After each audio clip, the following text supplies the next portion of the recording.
Hi, Christos. Is actually Christos pronounced perfectly? Perfectly. Oh, really? So this is a rare case. But what was your first computer? My first computer was a 386. Wow. Was it? Yeah, it was 386 DX40, if I remember correctly. Yeah, and it Yeah, had the DX was color. already advanced. Uh-huh. Yeah, it was advanced. I also had the color monitor, which was like a super pro for Yeah, back in okay. the. I would think it was like the beginning of 90s, something like that. So you're a teenager, right? So if you had a 386, right now, so your first computer, so you're a young I guy. was I was around 10, 11, I remember. Hey, cool. Yeah, in my hometown, there was a somebody started private courses in programming. So Mm-hmm. they were doing back then uh, GW Basic and Quick Basic. Mm-hmm. So my dad wanted to ask me if I want to join. Of course, said yeah, computers. Who doesn't? Yeah. And I went, and then apparently I was good at it, whatever that meant. And my dad decided to buy me a computer, which back then was like an investment. It wasn't Yeah. like a commodity as it is today. And you just wanted to code, or you were more into gaming?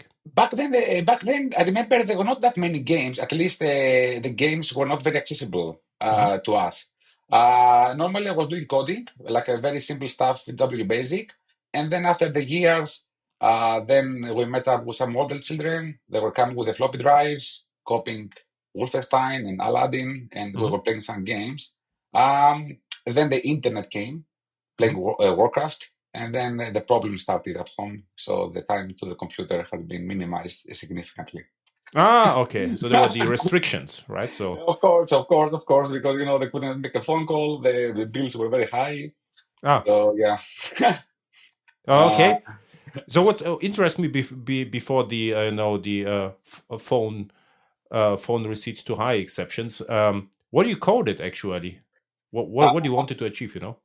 actually, I didn't have any objectives for us back then. At least where I was living, the computers were very, it was considered like something magical back then, and we didn't have Windows back then. I mean, we Yeah, had 311, it came afterwards, but normally we were in MS-DOS. So in a exactly. terminal, you couldn't do many things.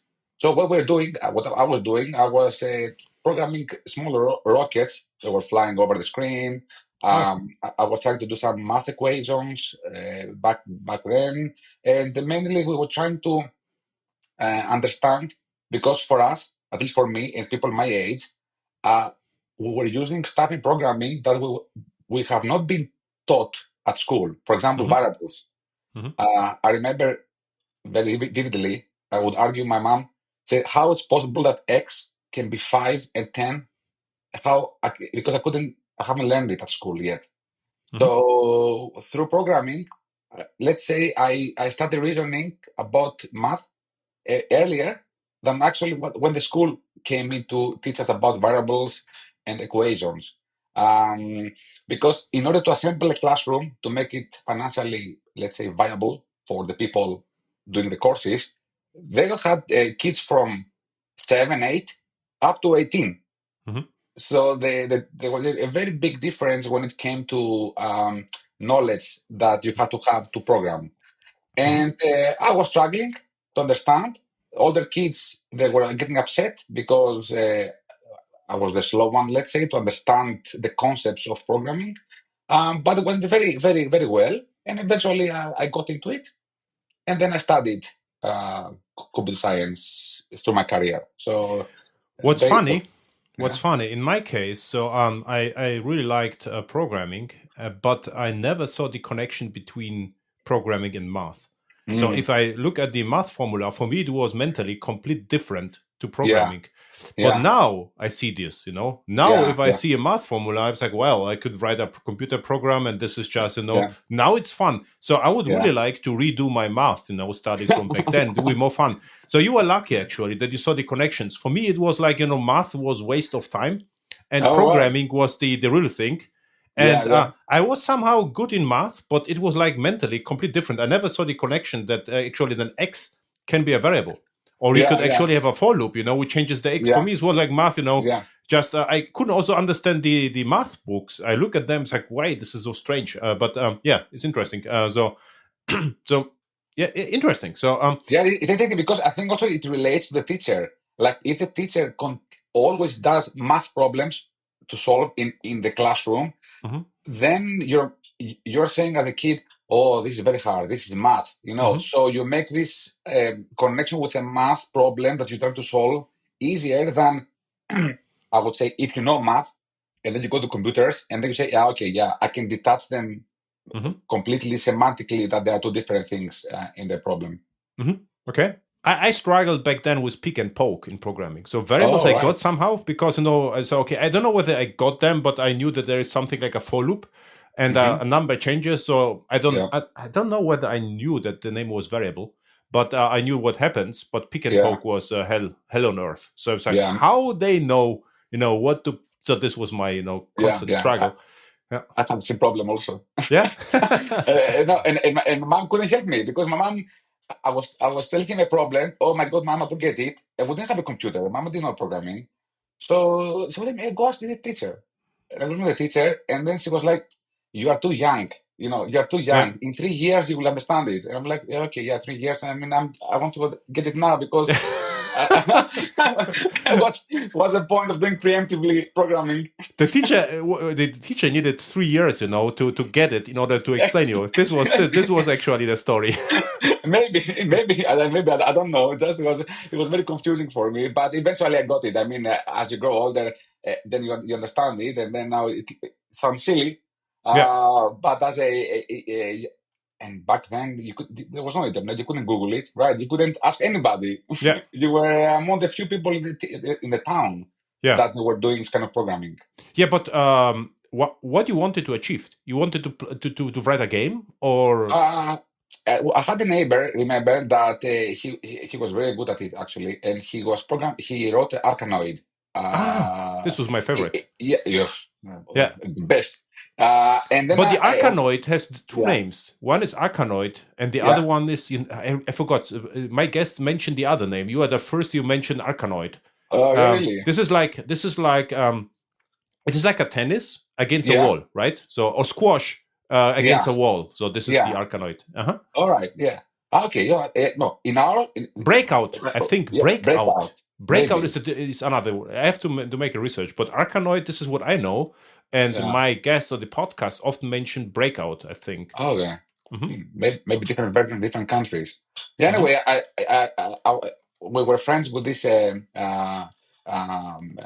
person, and then one day he invited us, and he showed us the game he built, and I was mesmerized. I said, "Oh my God, look at this guy! He built his own game." I said, "This is like heaven. You can build your own games, you can play them, and you can even sell it to your parents. You're doing science, so you don't even have to argue should I play this or not because you are building yourself." And then I said to my mom, I want to learn how to do it, build games. And then she said, okay, go there, learn. Of course, to be honest, I never built a game in my life because I'm really bored. I'm really bored playing games. I'm not terrible, but it seeded, what I like to do and computers and how fascinating they are. And then to me, although of course, as a kid, games were the motivator. Then I found other things to like in programming besides games. I found the resolution. So you know why we know Arkanoid? Because we are young. All my other guests were, very old, ancient. So Breakout was developed by Atari in 1976. Oh. And Arkanoid was created by Taito Corporation and was released 1986. Okay. And because we are so young, we only know Arkanoid, and we have no idea about Breakout. So this is now I know, because I always, wondered why everyone mentions Breakout, and these are two very similar games. Okay, now we know it. Oh wow! So when I first saw Arkanoid, it was a fairly new game, like 3-4 years old. The game. Yeah, and the Breakout was 10 years older, similar game but different name, but the same, very similar, right? So okay, I see. Okay, yeah, makes sense, right? Then you started to code more, and we wanted to write games then, right? So this was your motivation. I want to write games, to learn how to write games, but it was very hard for my age to even write a game. So I had to settle with doing small tasks like additions, calculators, this kind of small stuff. Then when I grew older, then I had to, let's say, focus more on the school in order to, do great and then go to the university. And then at the university, I went back to programming, and then I started programming enterprise stuff. So then I started doing Java, and if you learn Why? Java, Because of money, or how? What was your no? I personally like Java. Since I first programmed with it, then I went to do work as a Java developer. But how you found Java? University. Back then in the university, they were teaching us what Java 1 point something. Wow. Where was it? Which university was it? This is called the University of Macedonia. This is in the North Greece, in the Thessaloniki area. So this university is very small. It has only 7 departments. And one of those departments, it's called Applied Informatics. And they do 80% business courses, economics, and 20% programming or computer science. And one of those courses was object-oriented programming. And I learned Java, of course, the king. And then we were teaching, and I was writing my code in Forte. Forte, if you remember, it was the rebrand of NetBeans before NetBeans. Yeah, Forte for J. It was bought by Sun Microsystems. Yes, and Forte was commercial branch of NetBeans. And Forte was like 4GL language first, and Sun bought it, and they incorporated it exactly. Yeah, I loved Forte. Although it was very heavy for my computer back then. And then I started doing Java, and then I got into the VMs, like the technology that runs Java. Wow. And then all my research, my PhD. How you got to VM? When I finished the university, then I went to the University of Manchester. So then I went to do my postgrad in England. There was a group in the University of Manchester called the Advanced Processor Technology Group. And there, back then, was working a gentleman called Ian Rogers. Now he works for Google. He was working for Azul. He was a main contributor of JAIX RVM. So JAIX. Okay, this was the very fast IBM compiler. Jalapeno, yes. And I talked to Ian and said, Ian, I want to do my master thesis in the JVM. And he told me, don't worry, you can make the boot image compiler of JAIX multi-threaded. So I went to the VM to do the compiler multi-threaded, and I was hooked. As soon as I discovered... So you worked on JAIX? Yes, I worked on JAIX, yes. Yeah, this is because I used JAIX, I was stunned by the performance. So I knew JAIX from IBM AlphaWorks website. You know the AlphaWorks website? Yes. It was promoted as a nice website from IBM. And JAIX was great, but sometimes it compiled stuff which was not compilable on Java C. It was not completely correct, but it was very, very fast. And what was the name of the guy? The guy that he was one of the main developers was Ian Rogers. Ian Rogers, okay. Yeah, now he works for Google. And then he was explaining to me how the interpreter, the GC, the compilers, and everything. And to me personally, when you transition from writing Java to writing Java at the system level, write Java to compile Java, for me that was a very mind-boggling concept, these metasecular VMs. And then I said, okay, this is a fascinating system, the VM itself, and I want to do my career on that, because to me it combines so many elements, compilers, runtimes, and since then I did my PhD on VMs. Then I worked in industry on VMs. What is the title of your PhD? My title was Exploiting Distributed Software Transactional Memory Systems. So what I did, I had imagine having many JVMs clustered on a cluster, and instead of having locks to synchronize, you were doing atomic software transactions. Back then, it was very like transaction memory just came, and everybody was experimenting. And I remember there was a product from a startup in America called the Terracotta, where you have this. Yes. Cache. And I said, okay, I will do this, but with transactions instead of locks. And I did that, and then you also worked for Terracotta? No, I didn't work for Terracotta. I just used them as my baseline comparisons to see how better how faster my system was compared to them. And then since then, I mean, I have been doing research. My group has been doing research on VMs for 20 years now, so many years. Oh, so you're a low-level JVM guy, actually. Yeah. Okay. And you are a freelancer, or you work for different companies? So what was the? I have 2 jobs. The first one is I'm working as a professor at the University of Manchester, reader, and also I'm working on another company, completely irrelevant to VMs. It's a motorcycle company called KTM, doing automotive. So I just want to clear my head, so to switch between 2 different topics to clear my heads and okay. So, you know. And what you're doing in the KTM? Something Java related, or? Not at all. Actually, we're doing embedded stuff. I have a team which we're doing it's called the Advanced Research Team, and we are looking into the next generation electronics, the system-wide safety measures and riding capabilities of motorcycles. So it's completely unrelated. We maybe use a bit of Java on the backend to do some processing, but it's not related to system JVM inside programming. Okay, very interesting. That that this is unusual, right? So it's unusual. It's unusual. I get it, but it's very good because it clears your mind. You know. Yeah. So you go from the Java world to the embedded world. So in Java you can be a little more relaxed when it comes to data sizes, garbage collector, and then you go to the embedded side where every byte counts. And then you see the optimizations there. And then you go back to the compiler and say, I could do this there. I have seen it. You are right. This is not clears your mind, but maybe it sets the boundaries or resets your minds, right? So because in Java you can be more sloppy and say, okay, I don't know, is it fast enough? Java will optimize for me. And then you are forced to think about all the low-level stuff. And if you come back to Java, you see maybe opportunities what you wouldn't see. Yeah, this is what I can say. And vice versa. For example, now we are building some custom allocators for embedded systems.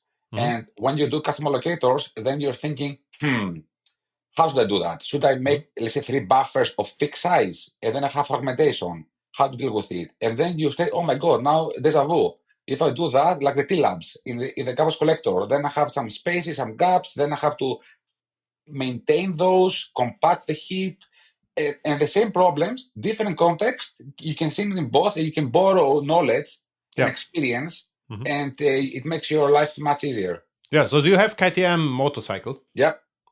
Okay. No, me. No. I'm not driving. I'm actually afraid of motorcycles. I'm not. No. Actually, when you interview for this company, this is the first question. If you are riding motorcycles, not bicycles. Do you have also bicycles? I have an e-bicycle. I have an e-bicycle, a Husqvarna one, but not motorcycles. But you can buy KTM one. They have also KTM. Actually, the KTM bicycles are not part of KTM. It's a different company. Completely different? Yep. Oh. It's a Chinese company. So back in the day, they switched the divisions, and the bicycle division was bought by another company, and they have an agreement to allow them to use the brand. Okay. So the KTM bikes is a different company than the Peer Mobility Group, which is us, and our group has KTM, Husqvarna, Gas, MV Agusta. Husqvarna as well. Crazy. Yes, yeah. They have many brands now, motorcycles and e-bicycles, and it's a fun company. People they are crazy. They like motorcycle. We do the code, we flash the firmware, and then they start doing the test rides behind the offices. They come back. They come back. We take the telemetry, push the fixes again, ride. So this is continuous deployment, what you're doing? This is continuous deployment with helmets. Yeah. So they have in the back, a small server with Jenkins, and then you can push in real life too. Yeah. And this is actually how it works. The unit sends the data on our server, then the server processes them, then we push the fix. It goes through the Jenkins. We don't use Jenkins, we use a different system, and then we get the firmware. We flash it back, and then the rider again takes a bike and goes on a ride to test the software. Okay, but what kind of patches are there? This is just observability, so telematics, or is this more like engine controlling and whatever? Both. For example, you can do, for example, you can test an algorithm that does it detects the lean angle, like how much you bend on a curve. So you want to have precision on the degree. Also, you may have an algorithm that tests the frequency that you receive GPS coordinates from the bike, and you have to calibrate it. So sometimes, if you are on a mountain and then you lose GPS connectivity, you have a gap in your telematics. So it depends the use case. And because normally these use cases, they use everything. So you have accelerometer, gyroscope, speedometer, RPM. So it's like a convoluted engine with telematics that makes decisions for the rider. Which decisions? This is just a motorcycle at the end of the day. You can have, actually, the big ones, they have everything: ABS, cruise control. Cruise control as well. Okay. Yeah, everything. Yeah. The big bikes, let's say the most advanced bikes, they have a lot of capabilities, and the capabilities are only increasing because now you can make chips smaller and smaller. And the problem with bikes is that because they are exposed to the weather, you cannot build a system with active cooling. You cannot have a gap in your casing to operate it at a high frequency, and then you have to dissipate heat. So this has to be closed very tight for rain, dust, vibrations. So your performance envelope is really low. That means that analytics you can do on the bike are very limited compared to a Tesla, for example, where it had a mini supercomputer inside. Yeah. But as these miniaturized embedded systems becomes faster and faster and faster, then it opens opportunities to build very complex use cases on the motorcycles. I personally like very much the ones related to safety, like V2V, V2X, how to help the rider understand now the road. V2V is vehicle to vehicle? V2? Yes, V2V, yes. And V2X is vehicle to accident, or V2X? I will say this, okay, at work. I will steal it. V2X is vehicle to anything, whether it's a car or a base station on a bridge, everything. Crazy! I didn't knew that the motorcycles. I thought the motorcycles are just completely offline and dump. But this is a interesting insight. No, actually, if you take let's say a Super Adventure, which is one of the biggest model, if you take it apart, you will find 14 computers there, 13, 14 computers there. Super Adventure is the name of the KTM? Yes, KTM, okay. KTM. These are the Dakar when they run on off-road and on-road. But before I joined KTM, because I'm doing research on VMs, I never ever in my life considered the complexity of the computers on a bike. Yeah, I had the impression like, okay, it's a bike. I mean, okay. Yeah, exactly. What does it's my impression right simple. now, right? So what exactly, you can do, right? If else, if on is on and red. Yeah, exactly. You park on you go. I mean, exactly. But when I got the introduction, how it operates, I said, oh my God, this is actually much more complex than somebody can think. And this complexity becomes harder and harder. So for me, that I'm used to complexity because the VM, it's a very complex system. The automotive has different type of complexity. So in VMs, we're looking into one system, very complex, right? So the VM is a very complex system. In automotive, they look many simple problems. Let's say simple problems. For example, I want to read the speed. I want to read the gear position. But all the simple problems, they have to be integrated in real time and to make a decision. So the complexity does not come from one single system. The complexity comes from the integration of those systems into a bigger system. While in VMs, it's one complex system. Almost like microservices, right? Exactly. And actually, going to this, now there is a new European initiative to create a common platform for automotive, including trucks, bikes, cars. And which is called the software-defined vehicle. So how to make software on cars abstract away from the hardware. And one of the proposals is to do microservices. Yeah, and then we had it already, the cycle. You remember OSGI? Yeah. OSGI? Yes. Yeah, there was even OSGI for vehicles and stuff like that, right? So yeah. I see. I have to reinvite you back. So this is what we have, here at AirHacks. But now back to your other duality, to your other part. Yeah. So on the university, you do Java, right? More or less. Yeah. What are you doing there? I'm leading a team that we have developed and maintained the TornadoVM. So mainly we are looking into compilers, runtime, and everything that has to do with running Java programs on GPUs, FPGAs, accelerators, and everything that is not CPU. Although we do CPUs, but we are mainly focused on extending the JVM into this new.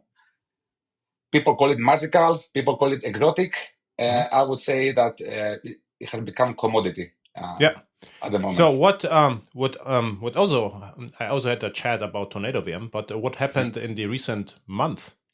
There are two interesting open source projects. One is called JLlama, and the other one is called Llama 3 Java.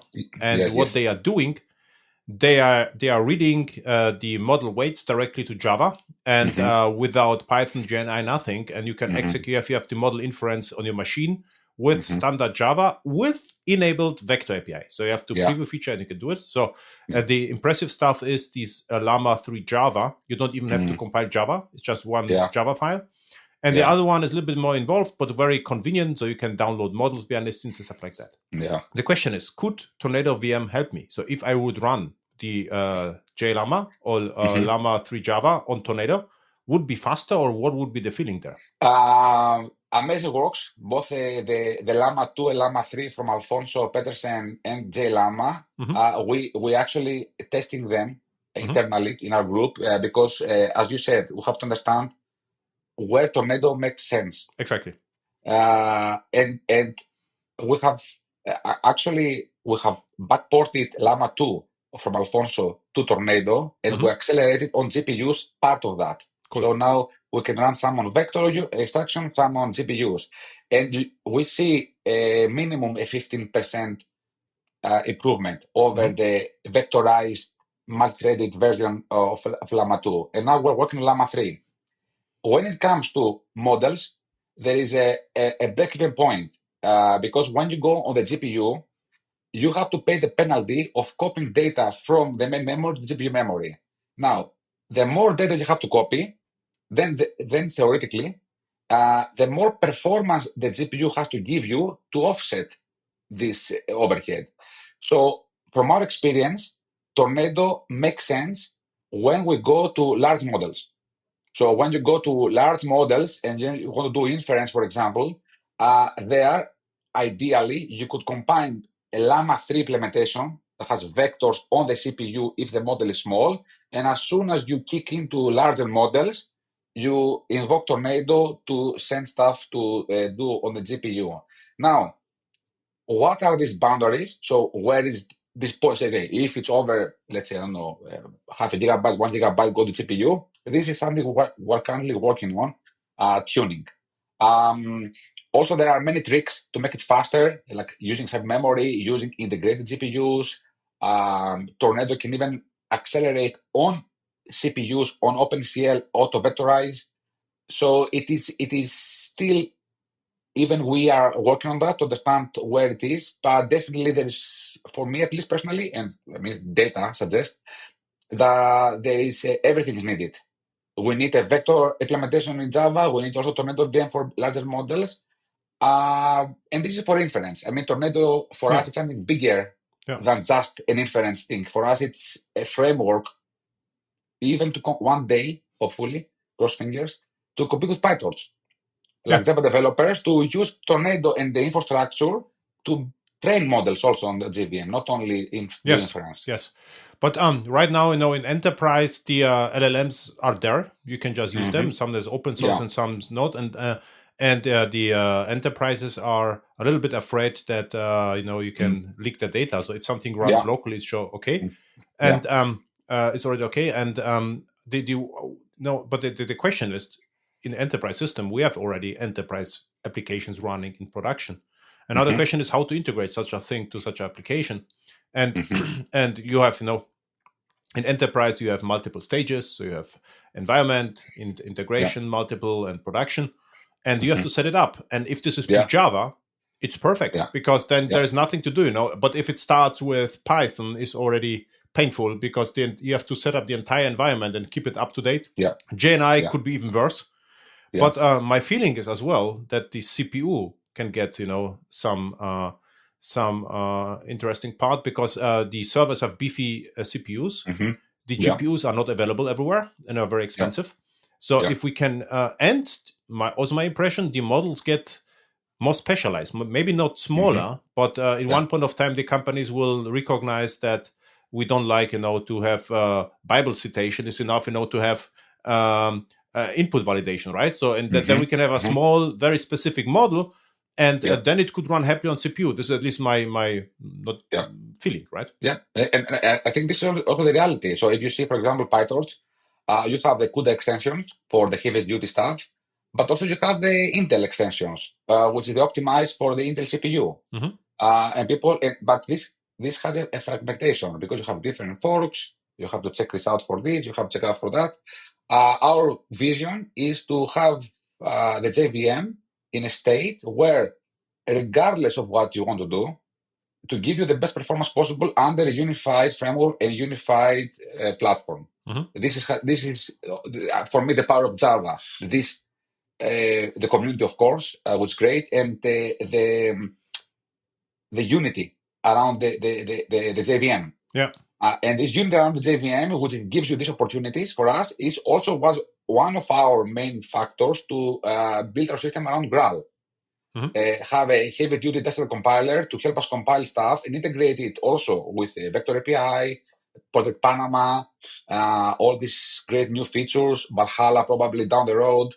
And slowly, although people say Java is late, I think Java is doing the Java way, which is take a step back, think, and do a perfect or almost perfect implementation that's going to last forever. And this is what we're trying to do. The last week there was a DevOps, and they Alfonso presented, and what he said is that already his Java pure Java implementation is sometimes 10% faster than C. It really depends on inference, but so it means with Tornado we can even be faster than C, right? So this could be interesting.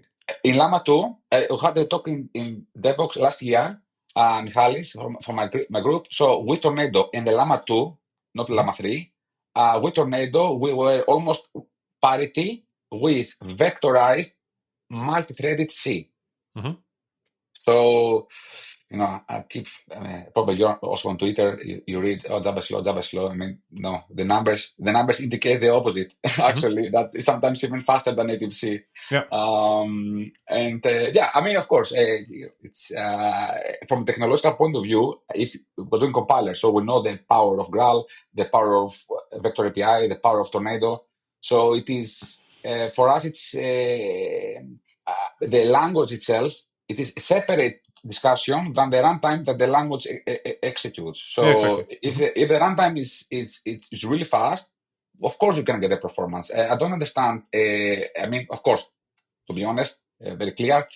The more performance you want, I would say less friendly your development comes. So Vector API, for example, it is like coding native code, right? Because you vectorize your code manually. So it's not like I'm writing Java and then automatically auto-vectorize this. But, so it looks like exploded loop, so if you have yes, and you have to manually do the boundaries of the vector instructions to do the closure at the end. But that being said, the language features are there. So if you want this level performance, you can achieve it. There's nothing to stop you from doing that. But times have changed, right? So since the pandemic, more and more companies are now in public clouds. So, and if you run in public clouds, you are paying for time, basically. The slower you are, desto more you are paying. Which, for instance, even without LLMs, what we do, actually, since several years, I never used relational databases anymore. Not because I don't like them or they don't scale, because they're too expensive. So in lots of projects, we use just S3 or DynamoDB because it's cheaper, not because it's nicer. And I see the same here. You can say, okay, we can have a nice for loop. Or we spend one day to optimize the loop, and we will run and we save 30% of the money. And this is now the first time in the history of Java we can have an Excel sheet for the management and say, look, this method takes 1 second. This method takes half second, looks ugly, harder to maintain.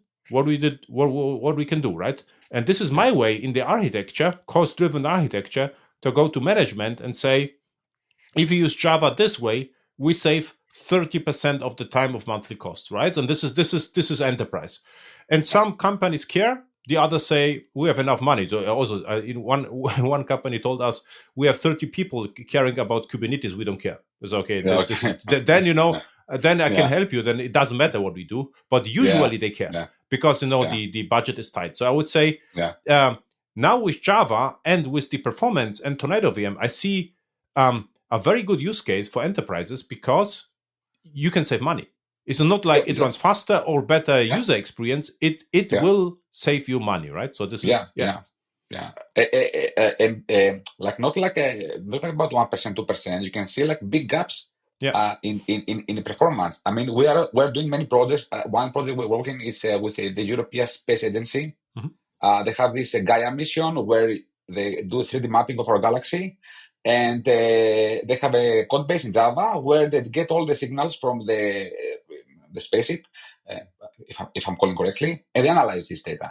And now they are tornadifying the code base to do the analysis on the GPU. And the fact that you can do it much faster doesn't only saves money in cloud costs. I mean, they have their own data centers, but still power costs. Also opens opportunity to do more stuff at the unit of time. So things that you couldn't do before, now you can do even more. And it's a great thing for the Java ecosystem. How much faster are you though in the Gaia mission? I cannot give you a number, let's say, for all of it, because the pipeline is huge. You can imagine what they run. For the things that we can accelerate, if I'm not mistaken, probably I am, I think we are between 5-10 times faster. Wow. Okay. Yeah. For the kernel, for the code that we can actually accelerate. And hopefully they're going to use it in production. So next year they have the main data release, because they are releasing data to the scientists to do research. Hopefully the next data release will have some Tornado processing inside that's happening. And there are hidden code bases. Before the LLMs, before the AI, GPUs in Java was a very niche area. And I think the industry has proven that, because there were many failed attempts to GPU on Java, like AMD's, Sail, and Aparapi. But now it has become, in a couple of years, it has become the actual topic of discussion, because we need it. And the JVM, the OpenJDK, Project Babylon, and all these kind of things that they come into place. I'm very impatient for all these things to come in, because if we combine Panama, Valhalla, Babylon, and Tornado, I think from the JVM platform is going to go to a completely next level of performance, and I think people are going to love it, how it's going to become. My impression is that the upper Oracle management doesn't recognize what they have. You know what I mean? Because the developers know that it's necessary and they are working, but if the Oracle managers would know what they have, the developers will get twice as much, vacations, budget, or whatever they need to move faster. Because what Oracle could do, right? They could actually make it a product out of that and run it in Oracle Cloud. For instance, they could pick, Alfonso is an Oracle employee, could pick Alfonso invention with the Llama 3 Java, and make a serverless Java function and run very efficiently inference on Oracle hardware. And the entire, and this would be private, secure, enterprise ready, no native, no dependencies, no security flaws except in the model, but there are no strange external dependencies. And this would be very easy to create a product out of that. So you have your Java AI service and sell it to enterprises, just as an idea. And this is almost done. It works well, right? So I would say maybe this is always the problem. Happening. I bet this is already happening. And if Quarkus doesn't, I think Red Hat with Quarkus, we're already doing it. So I think many people, this is, we don't see it, but I am sure that... this would be a good sign, actually, right? Yeah. And another thing, so we talk about performance, that we can run faster to save money.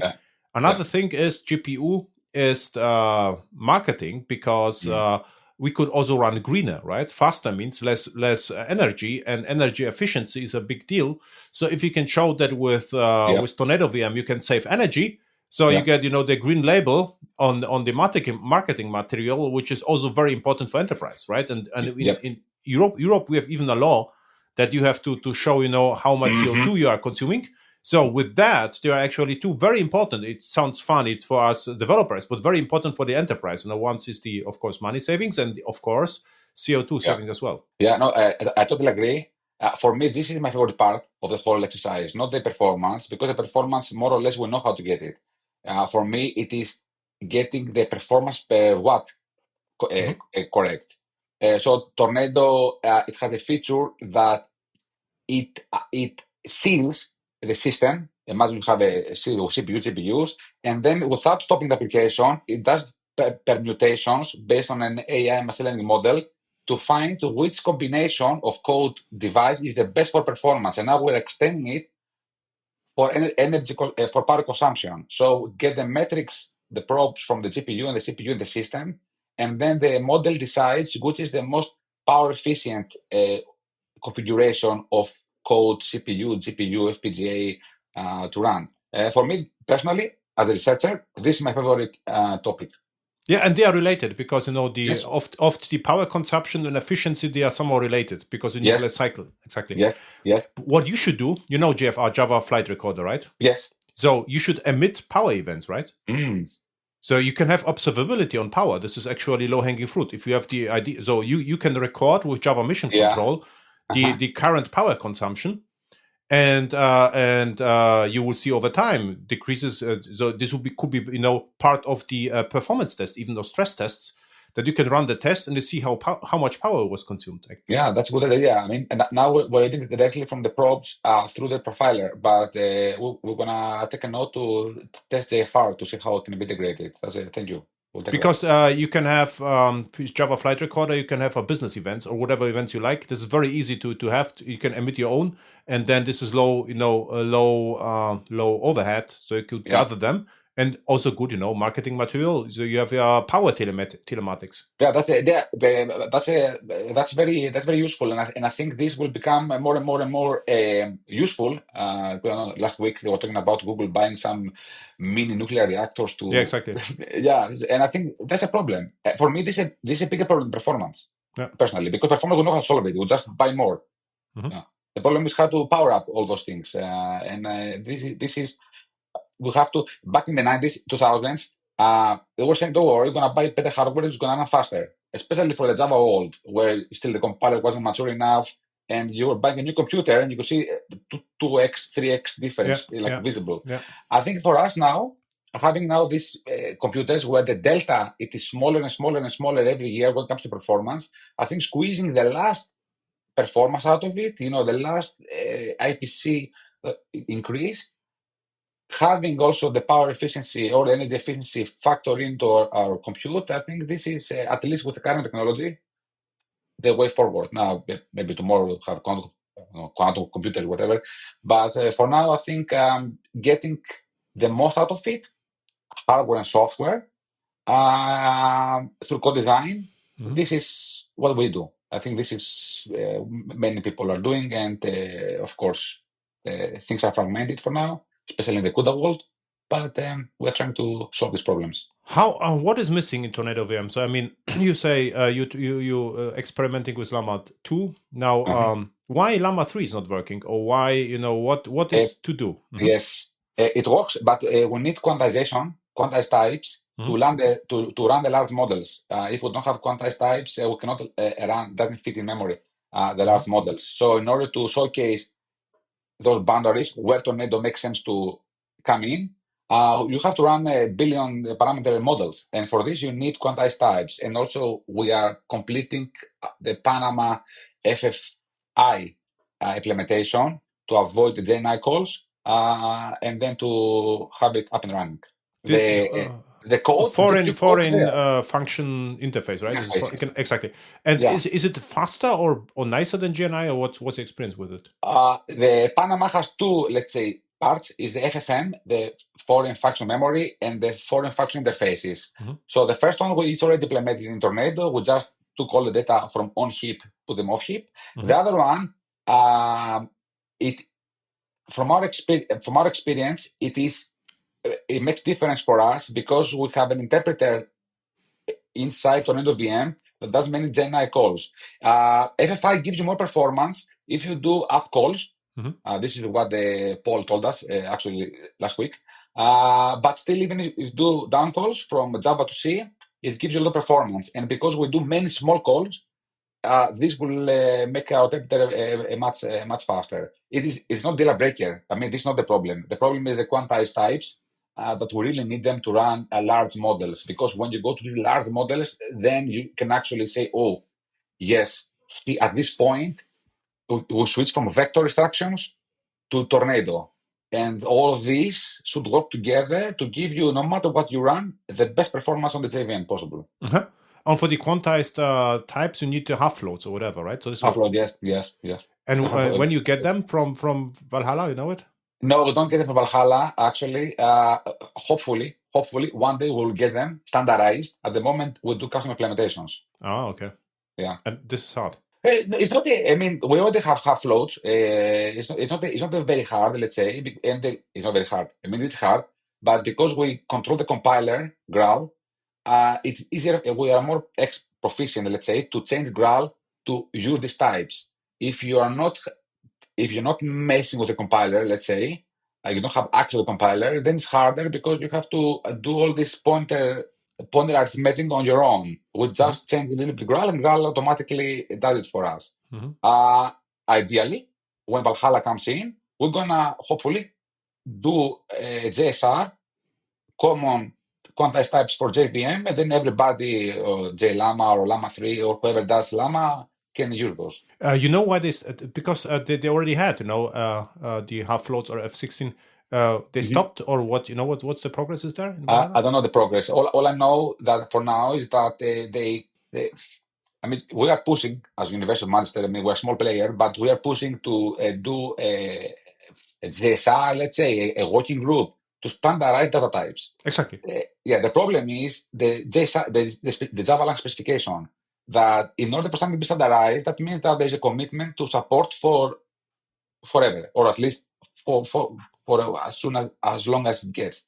Now, I think from OpenJDK perspective, because all these are fairly new and we don't know where the ball will settle, it's still not time to make this decision that commit for the future. Okay. So I think in the next 2-3 years, when Babylon and Valhalla matures, then this discussion will start. Because if you have these building blocks, then it's more, you can make this decision more confidently, I would say. Yeah. So what I'm waiting for is, okay, we have half floats. What about quarter floats or whatever, right? They wanted to see all the permutations, which could be interesting for us as additional data types, and then standardize. Okay, I see. Yes. And I mean, now we're doing manually, of course, but we would love to have standardized types. This will make our life much easier. But if you have standardized types, then you have compiler support, C1, C2, Graal. So it is not as simple as making a type. You have to have a lot of engineering behind it. Okay. Have we forgot something to mention in the TornadoVM? Some interesting development you would like to mention or whatever? No, I think now we are actually, hopefully the next couple of months, we will be able to speak with numbers about the performance of Llama 3 to expect, and give developers an opportunity to try test it. We're also improving the installation, all these GPU stuff that are a little bit harder for developers. And we are looking for the feedback. So people will be able to use it and tell us what they think. What I can do for you is, if you have something which is working, I will try it, and if it works, I will record on screencast, on my channel. No, that would be great. That would be great. As soon as something is ready, we will let you know. Give it to me, and then I can do comparison even with Llama plain or Llama via Tornado, and my viewers appreciate it, so we get feedback from them. And I will, of course, would like to reinvite you back to talk about if something is faster or we have, our power observability or whatever. We can just talk about the progress because it's an interesting topic and a very important one. Yeah, definitely. Well, thank the whole community for helping Tornado and making it better, because we are their feedback is what makes Tornado better. So hopefully we can contribute a little bit in the success of Java in the years to come. Yeah, absolutely. This is now the LLMs is an important part, or just model integration, because